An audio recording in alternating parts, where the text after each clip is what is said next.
And that's why you have to bring me back to Mount Olympus. They have to do their magic and put me back in my chiseled body. It's been so long since I felt the touch of a woman. Although, I wouldn't expect you to know what it is with a face like that and those weak... Okay, stop talking. I need to record the intro for this. Hey everyone, we're in Greece. For today we suffer heavy casualties, waste most of our resources, and find the true meaning of a Pyrrhic victory. You know, with Pyrrhus of Epirus. Or is it Pyrrhus? I still haven't figured that out. And we start as a mere general in the Wars of Diadochi, with the quest to... You don't know if he was a general. Wikipedia only says he was on the right flank. And we start by having to deliver supplies to our allies during the Battle of Ipsus. The way is littered with Seleucus troops, but our slightly larger contingent blazes through it with no issues. A little pause here to hit stone walls with swords and arrows. Goddamn Seleucus, I can excuse murder, but stonewalling a bridge? We continue past the Ravine of Despair, and the trade carts to Demetrius arrive as they cross the unnecessarily broken bridge. We enter Demetrius' camp and are forced to watch the massive battle unfolding in the center of the map. And for once I'm not upset about a forced camera move. This was a cool one to watch. But we turn our focus to the newly acquired war camp down south. While we settle into the new objective, our allies push forward and deep into enemy territory. A refreshing sight after the cartload of bullshit that was our vassals in Otto. Since we're commanders, we also gain the ability to point where everyone should attack, and the target is chosen at random without any reason or logic behind it. With enough troops to theoretically inflict some damage, we roll towards Antiochus, past another pointless bridge in the desert, and start besieging their towers, completely ignoring the fact that it's probably faster to just go for the stables. We finally realize it's probably more profitable to just play objective, and start tearing down all their stables, and murdering all their horses, and poisoning all the feeding yotes. Alright, name more horses for these guys. Tell that dipshit to charge, man. Our allies show that they may look different, but they're still AoE2 allies by running away and leaving it all for us to clean up the mess. And the name of the game becomes protecting the 3 remaining allied town centers, even though they just abandoned it. The fate of Macedonia lies in our hands, for the next 8 minutes. We start producing more troops as quickly as we can, all while sniping the pesky catapults Lysimachus sends our way. The enemy attacks are very weak, and they seem to be more interested in the towers than in the town centers, so the defense is a walk in the park. Of course it is, we're on standard difficulty. I would be on moderate, the adequate place for a slightly less trash player to be, but sadly that's not a category on speedrun.com, so bitch to them, not me. And as the timer hits 0, with the town center safe, the victory banner appears, signaling 30 minutes and 38 seconds for the scenario timer, and another gold medal. We may have lost the battle, and the territory. And Antigonus. Yeah, but we helped people escape, and holy shit that battle in the beginning looked cool. While I catch my breath to keep bringing Melonhead here up to the mountain, we sail to Epirus. It's time to take back what belongs to Pyrrhus. Or Pyrrhus. And we're back home to teach them a lesson to not take our clay. And we do it in sneak styles. Goddamn Epirus D-Day invasion at night, landing at the beach with the whole army. Make quick work of the guards. Epirus will be hours before Napolitanus can wake up from his post-butt sex nap. We quickly shift through the night, slaying all the night patrols on the way to the city center, and even though the towers spot us, this is fucking ancient Greece, they don't have walkie-talkies, so we blaze through whatever comes our way. Napolitanus gets informed that we're inside the city, and we have an even tighter schedule before his army comes crashing down on us, so we direct our forces to take down the city's towers, which isn't that big of a deal, and we finish all of them before the clock strikes 0. Oh, it's turning day. God, I love me a good day cycle in this game. With Epirus in our hands, we are given a choice between 2 new objectives, destroying 5 town centers or waiting 50 minutes for Demetrius to land and then kill him. Not if we're destroying the town centers first, he won't. With no time to lose, we march towards Lysimachus. God, can I enjoy my time at the beach for 2 minutes? Just ally Alexander, that's a strong general name or something. We arrive at Lysimachus town and are greeted by a much larger force than previously expected. The battle is fierce, but the remaining soldiers hold strong against the walls, and once they fall, Pyrrhus himself charges into the town center. I chose my ally well, Antipasto will pay for this. Despite losing the entire army, the first town center falls, a Pyrrhic victory if I have ever seen one. But another army was in the oven this whole time, and Lysimachus shall pay for whatever he did wrong.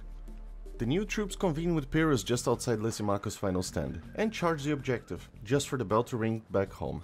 Oh no, what's happening? Antipasto comes to interfere in our domestic dispute, and despite being outnumbered, he seemed to have a stronger army than ours. Ow! Fair enough. Go on, boys. The fight up north goes Lysimachus' way, And we are back to square one with training an army. Since Napolitanus is a problem for later, we march once again to finish what we started with Lysimachus. And once again Antipasto was just waiting in the bush like a fucking creep for me to leave and harass my villagers. However, this time I'm prepared and they get crushed under our hoplites. Up north we run straight into the town center, ignore their considerable army and finish the job. Lysimachus isn't a problem anymore, and 2 out of 5 town centers are gone just in time for Napolitanus to realize I figured out his plan. How many times do we have to teach you this lesson, old man? We arrive in downtown Epirus under catapult fire, and while I'm distracted walling where Antipasto comes from, Napolitanus slips and gets impaled by a tiki torch. The whole city becomes ours, and we even get 2 heavy catapults for free. Oh hey guys, what are you up to? Besides dying. Antipasto's first town center is unprotected and falls immediately. With the help of a nice villager opening the gates for us, we march continuing towards the next target, and when another nice villager invites us in, everybody rushes towards the objective. This leaves us with 1 town center missing. With Antipasto gone, we have the option to betray Alexander for his town center, but I would never do that. Hey, Epirus is a nice armpit of the world. Catapults arrive in Alexander's city, and his whole army is watching. The final town center falls, and the victory banner rises, in 44 minutes and 46 seconds. Could have been much faster, but a gold medal nonetheless. I can't do this anymore. We're barely halfway through and you weigh a ton. Quit being a bitch and bring me up there. You have to. It's your punishment. Punishment? For what? You think you can do the things you do in these so-called speed runs of yours, and the gods wouldn't notice? I did think that. It's a fucking video game. Artificial intelligence is still intelligence. Now keep pushing. After securing his throne in Macedon, news arrived that the pesky Romans are threatening the Greek way of life in southern Italy. We rushed to the rescue as fast as we could, but... God damn you, Poseidon, look at this shit. Now we have to run there like peasants before Tarentum falls. Luckily we were right next door, and arrive at the city just as the legions push into the city. The fight is chaotic, and the walls are replaced by trampled bodies, but the city is held by superior Greek hands. We gain access to production buildings, and start moving towards Heraclea, the next Roman target. A small cavalry division splits from the main army to look for the rest of the troops and scout around to find smaller villages to liberate. With some time to spare on the clock, the main army follows suit, and 2 villages are quickly liberated, with a third one on the secondary army sites. I will fight you, but just because you're using a shirtless picture, that's so tacky. With another village liberated, the armies are once again united, and sent towards the defense of Heraclea. The reception by the Romans is the usual 90-kilo boulder, but despite the heavy initial losses, the army pushes in. Ow, if I must. Half the army perishes in the initial skirmish, and we retreat into the city just as the Romans decide to assault the city. Decadent, you're using a shirtless pig as a profile picture. Because we had taken most of their army out, the defense goes as smoothly as it could be, and we roll south to liberate another village, which tells us the magic of iron tools after it's freed. More troops are found at the beach, and... Do you wanna do this now, Junior? The Roman camp outside of Heraclea becomes the primary target, and the city comes to our aid. Of course we'll help you, old man. It's nice to see the elders still active. Right after, we deal with the Romans here. The raid on the camp is very unorganized and chaotic, but in a couple of minutes, nature in the area comes back to its original state. With the reinforced army, helping the Samnites becomes the priority. The Romans try to put up a fight against us, but it's futile, and we are awarded with the division of chariots. Yeah, I can't really argue here, but until that happens, we continue pushing into Roman territory and forcing ourselves in their towns. We might be decadent and like the butt-sex, but by the gods, you will too. With just the main Roman city missing, we conquer a forward base of operations and start pushing into their walls. We retreat shortly after to raid Ascalon before the final push. Ascalon was just protected by a few archers, so the city falls to our hands without any issues. As we arrive in the final Roman stronghold, the pounding has been so heavy they barely have ways to defend themselves, and bit by bit, they are cleared until the banner rises again, in 37 minutes and 32 seconds. Again, could have been better, but the meta doesn't discriminate. You're saying because I torment characters in a video game I'm breaking the Xenia, but what about all the years working in the hospitality industry? One thing doesn't exclude the other. You must always stand by Xena and do it right. And I don't get points for having people break it on me countless times. Nope, doesn't work that way. Keep pushing or I'm gonna miss the new episode of Real Housewives of Sparta. Beating Rome only cost us an arm and a leg. Carthage should put up a better fight than Sicily. We start in the north of the island with a small camp. the curse of having to fight a maritime civilization, and 20 minutes to save Syracuse from the Mamertines. Why we're protecting this shit heap of a town, I don't know. Oh yeah, it's because we don't take no shit from no goddamn Phoenicians. Since we have some time on the clock, we start working on liberating the villages around. And I didn't realize until now that I'm editing this, how heavily dependent this campaign is on domination and liberation. It may sound stupid to say it considering this what the game is about, but this is just pure raw, greased up Mediterranean men beating each other to death. Anyways, our shiny men arrive on the outskirts of Syracuse to relieve the siege with a comfortable 5 minutes on the clock, and with relatively low casualties, Syracuse is safe. Don't sweat it, Syracuse. Anything to protect the way of the Bacchanalia. Also, you guys will come in hand very soon. While we sweep the countryside freeing villages, Carthage comes by to be a little shit to our city, when we only have a couple of towers to hold the line. Luckily they didn't realize the towers won't run after them, and are wiped out. Let's see what Syracuse can do for us. I will defend Syracuse even if it's the last thing I do in my life. Not that I'll need it, holy shit. Syracuse is out for blood, and goes all in on Lilyby's come. So we direct our efforts to assist theirs. Sadly, we arrive a bit late to the party. You're a bit sassy for someone about to be fed glass shards. The city walls don't last long, and I realize that I should have probably walled myself after seeing the soldiers of Carthage coming for yet another raid. Thankfully, they just wanted to destroy my towers, and Lilyby's come falling forces them to retreat. The Sicilian tour continues at full speed, and we turn our dreamy Greek eyes towards the Carthaginian garrison. Can we get more Syracusan campaigns? They are pulling their weight beautifully. Because this is standard difficulty, as soon as we destroy the walls, literally nothing stands between us and victory.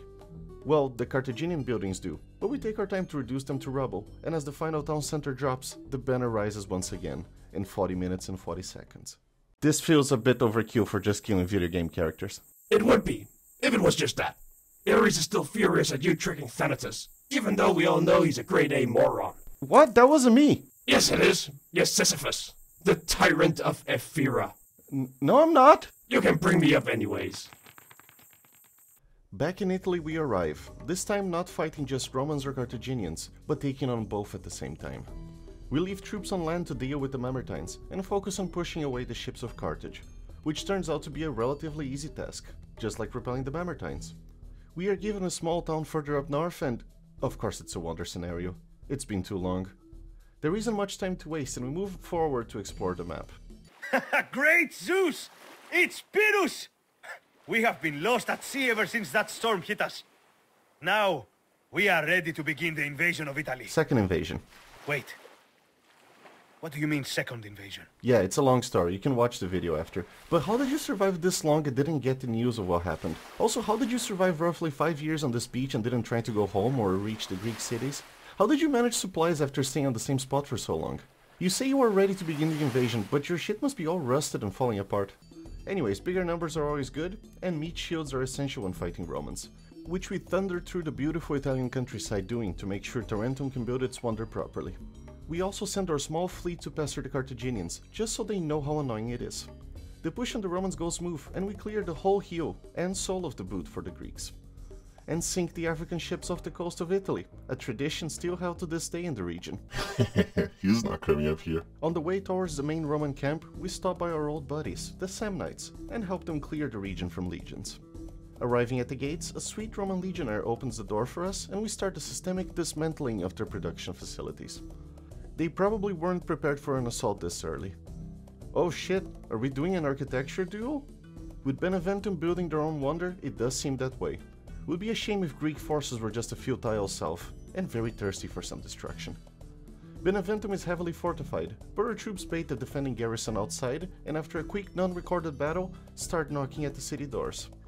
After knocking so hard the gates fell, it's just a matter of stacking up those crimes against humanity, and making sure no one comes to finish the wonder. Buddy, it was a construction site, you can't call it art when it had barely started. Out west we continue pestering the Carthaginians and get notified we must defend the newly built wonder for 400 years. Yeah, that's not happening. I'm sure if we kill everyone the scenario ends. We start with the Romans, since our troops were already just chilling by their walls. The fight is very one-sided, and even though the Roman spirit is very present in their legions, and resignation doesn't come easily, at some point everybody falls. And so do the Romans. With them out of the way, the only obstacle standing between Pyrrhus and eternal glory is once again the Carthaginians. We send our troops to the beach, and with some transport ships coming, the amphibious assault starts being planned. Wait, what does the Wonder look like? I haven't even checked. The fuck was that dude about? This looks super menacing. Whatever, he's just peanut butter jelly because we finished ours. We land in Sardinia and start performing our sacred duty of cleaning the island. Which doesn't take much effort considering an earthquake hit us. We destroyed their town center, demolishing the rest of the settlement. Thanks, nature. We appreciate the help quite a lot. It helps our beautiful time of 40 minutes and 5 seconds, making the campaign a 5 for 5 on gold medals. Final time at 3 hours, 13 minutes and 31 seconds, and I feel this is a very good time. Actually, all the times for the Return of Rome campaigns have been quite good. Must be something in the water before Christ. I actually can't believe I didn't play ROR campaigns before. They are so cool, and the stories are awesome. And the gameplay is fun, and absurd, while still being realistic. Just chef's kiss. The partial time now stands at 211 hours, 16 minutes and 33 seconds. And despite having 3 options for the next speedrun, y'all decided you want something fresh. So we'll be talking about the bottom of the barrel. Just keep in mind it'll take a bit longer, because that requires a lot more editing and thinking. Alright, you did your thing. Up Olympus we go! No, fuck off.